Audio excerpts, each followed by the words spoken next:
The meeting starts with a simple question. Can anyone explain what this one service account actually does?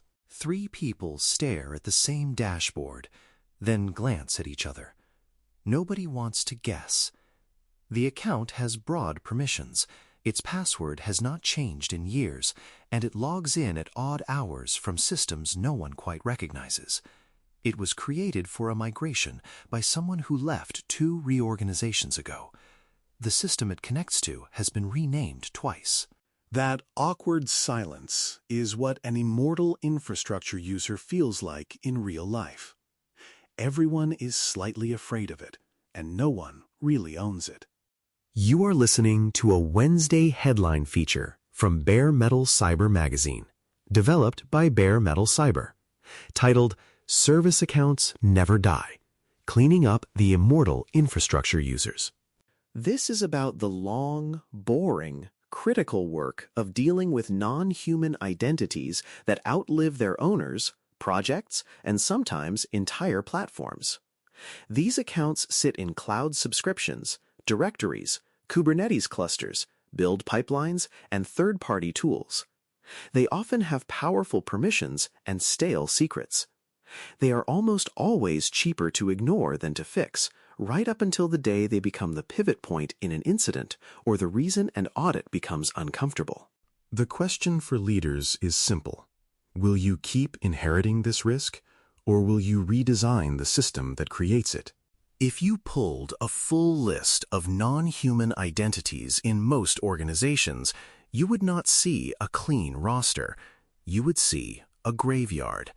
There are accounts created for long-finished projects, temporary integration users that became permanent, and mysterious entries with names that made sense to someone 3 years ago and 2 platforms ago.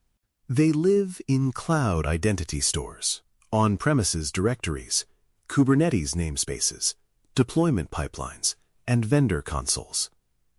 Very few are tied cleanly to a current business capability, a current owner, and a current access expectation.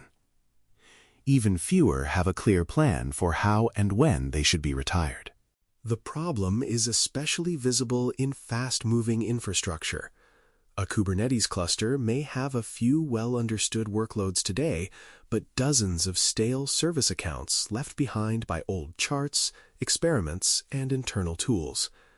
A cloud subscription may contain principles created for proof-of-concept projects, replaced backup jobs, or emergency access that nobody remembers testing. Build systems often carry old bots and deploy users that kept broad permissions even as the architecture changed around them. Account creation happens in a hurry. Cleanup rarely makes it into the sprint. Directories are not much better. Many environments are full of service or app accounts created with good intentions and minimal documentation.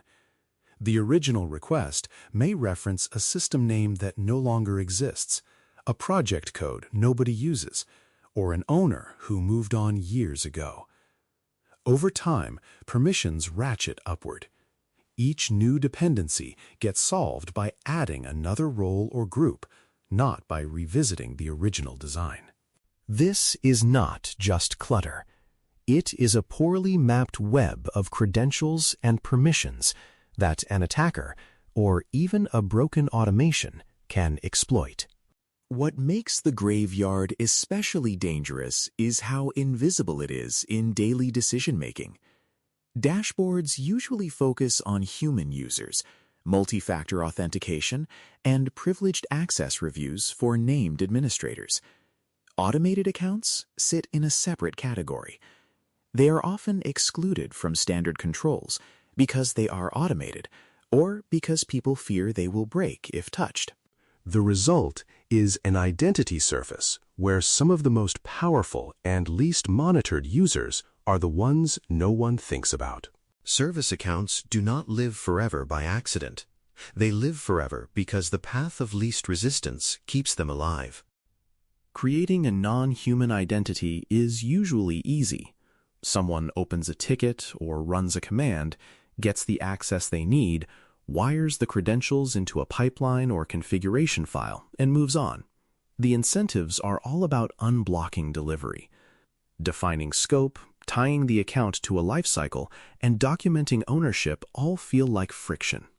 Very few people are rewarded for designing the death of an account that does not exist yet. Removal is different. Removal is expensive and scary. By the time someone questions an account, the creator may be gone, diagrams may be outdated, and the only hard fact anyone has is that production still works. Turning it off feels like defusing a bomb without a schematic. When an account supports a brittle legacy integration or revenue-critical process, the default decision is to leave it alone until there is more time. That extra time almost never arrives. Instead, teams build more change around the same identity, increasing its blast radius and making future cleanup even harder. There is also a structural gap in most identity processes. Human accounts are tied to hiring, job changes, manager reviews, and departures. Non-human accounts are tied to backlogs and release notes, if they are tracked at all. When a project ends, a platform changes, or a contractor leaves, nothing automatically asks which service accounts should disappear too. Infrastructure teams assume application owners will clean up. Application owners assume platform teams will handle it. Security teams are left running one-off cleanup campaigns that barely make a dent. The issue is not a few bad decisions. It is a system that makes account creation one way and account retirement optional. Once you accept that you cannot fix everything at once, the next question is which immortal identities matter most. A naive approach tries to inventory every non-human identity and treat them all equally. That usually becomes a giant spreadsheet nobody trusts. A better approach is to gather enough data to sort accounts into useful buckets. You do not need a perfect catalog on day one. You need enough visibility to say, these accounts are clearly dangerous, these need deeper investigation, and these can wait. The strongest signal is usage. Accounts that have not authenticated in months or whose credentials have not rotated in years deserve attention. Then you compare that with permission scope and proximity to sensitive systems. An unused account with read-only access to a test environment is very different from an unused account with broad access to production databases. You can also look at origin and context. Accounts created through approved automation with consistent naming and clear ownership tags are usually easier to manage. Accounts created ad hoc during an incident with vague descriptions and the word temporary in the request are prime suspects. From there, triage becomes more practical. One useful model sorts accounts into 3 paths. The first path is safe to kill with rollback. These are accounts that appear unused, can be disabled behind a guardrail, and can be monitored for impact. The second path is staged cleanup. These are active but overprivileged accounts. The right move is to add compensating controls, reduce permissions, improve monitoring, and schedule a refactor. The third path is architectural redesign required. These are identities wired so deeply into legacy systems that the only real fix is tied to broader modernization. Naming these paths gives everyone a shared language. It turns cleanup from an endless argument into a set of decisions that can be owned, funded, and tracked. If immortal accounts are products of your current system, the durable fix is to change that system. That starts by treating non-human identities as first-class parts of your identity and access management program, not as a miscellaneous exception bucket. A real life cycle has a beginning, a middle, and an end. At the beginning, every service account request should be tied to a clear workload, an owning team, and a basic risk classification. In the middle, there should be standards for how secrets are stored, rotated, and monitored. At the end, there should be an explicit retirement path when a project ends, a platform changes, or an integration is replaced. Without those stages, you do not have a life cycle. You have a queue of one-way creations. One powerful shift is binding identities to workloads instead of people or vague purposes. In cloud and container platforms, that means using managed or workload identities that are issued and scoped automatically based on where code runs. Credentials should live in a secrets management system, not inside configuration files scattered across repositories. Short-lived tokens should replace long-lived passwords wherever possible. The default state should be no standing access unless the workload is running. When the workload is removed, its identity should go with it. That design does not eliminate risk, but it makes immortality harder to achieve. The life cycle also needs to connect to the change processes leaders already care about. New service accounts should be part of change approvals, architecture reviews, and deployment templates. They should not be created through side conversations in chat. Decommissioning should be a required step in project closure and platform migrations. Teams should identify which accounts will be removed, which will be replaced, and who confirms completion. Periodic access reviews should include service accounts alongside human users, with clear expectations that owners either justify continued access or schedule retirement. Every account needs a story. How it is born, how it lives, how it dies. The hardest part is not the first cleanup campaign. The hardest part is stopping the problem from quietly returning after everyone relaxes. That is a governance issue, not just a scanning issue. To make cleanup stick, someone has to own non-human identity hygiene as a real responsibility. In practice, ownership usually works at two levels. At the platform level, one team owns the patterns, guardrails, and shared services that define how service accounts are created and managed. At the application or domain level, teams own the specific accounts and workloads they support. When an account appears on a dashboard, it should be obvious which team is accountable for its existence and health. Governance is where the organization shifts from polite requests to a standard way of working. Access policies can distinguish approved patterns from exceptions. For example, service accounts that use long-lived credentials outside secrets management can be treated as exceptions, requiring explicit approval and an expiry date. Architecture review boards and security champions can reinforce this by asking the same questions every time a new integration appears. Which identities will it create? How are they scoped? Who owns them?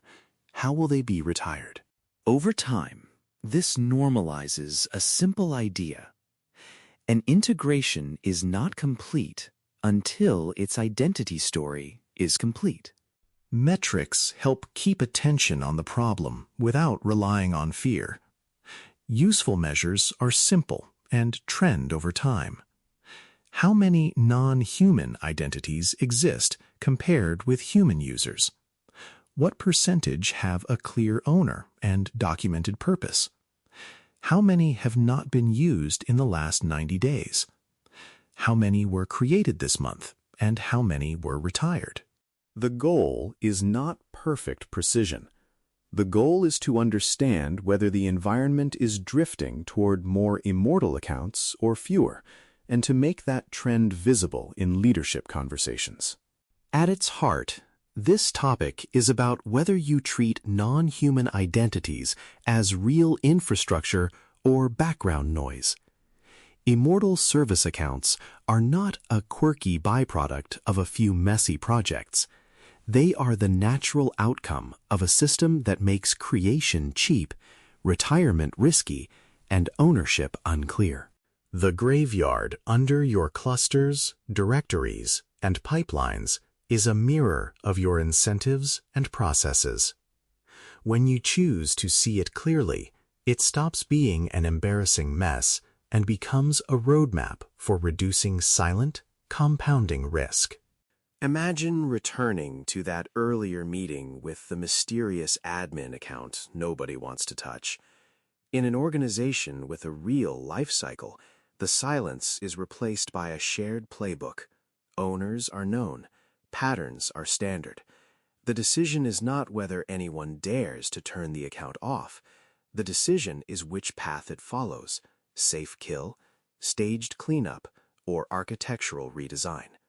Service accounts are created through consistent workflows, retired as part of planned change, and measured like any other critical asset. The organization does not get perfection, but it does get fewer surprises and a more honest understanding of where its real dependencies live.